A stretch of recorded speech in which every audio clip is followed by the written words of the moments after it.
Here's Mike Trout's swing. Notice in his stance, we talk about the knob to the catcher. He already presets that knob back. I just think it makes it so much easier, right? So he's already got this angle started in his barrel. That knob goes back to the catcher. Again, I'm a big fan of that because once we land, you're going to see every great major league hitter, and I mean every, when they land, they're then all at that same position where the knob's to the catcher, and it's a 45-degree angle. So let's play this here for a second.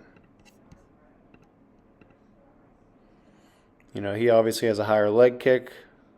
Definitely not necessary at the younger age, but he's great. He can time up that front foot. He's done that enough times so to where he is never late. So he lands right there.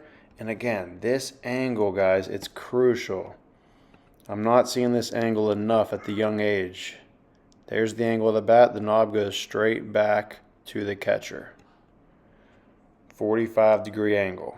And the power you have loaded up in your hands and wrist in this position where the hands stay close to the back shoulder, right? It's knob to the catcher, hands loaded close to the back shoulder. You know, that is the most powerful position you can get into. And so now from there, again, once he lands, it's belly button and belt buckle of the waist goes forward. You'll see the knee goes forward. You'll see the knob will go forward. These three things all together are rotating and pulling the barrel head. The knob pulls the barrel. Okay, when we get into trouble is when the barrel starts to go first and then it goes out and around and then the barrel pulls the knob. We come around the ball. We don't have good results. All right, and so let's watch now as you see in slow motion how this happens. Watch the hips, watch the back knee, watch the knob, right?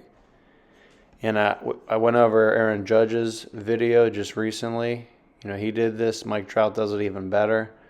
The angle of the bat is still here. He has not unhinged his wrist at all. He pulls the knob and he keeps the wrist set, meaning that the barrel stays well above the knob on the first half of his swing.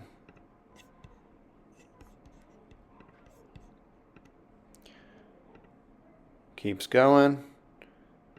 Again, notice he makes contact out in front, and this was a home run swing, by the way. Makes contact well out in front of home plate. You know, for this one, obviously he goes and gets the low pitch, but he makes contact over the front foot. You can see that right there.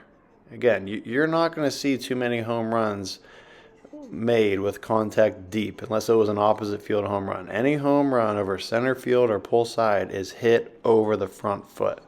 Notice how his head stays down. Back leg, we talk about that right angle. Front leg stays firm. Again, you're going to see so many of these exact positions these guys get into.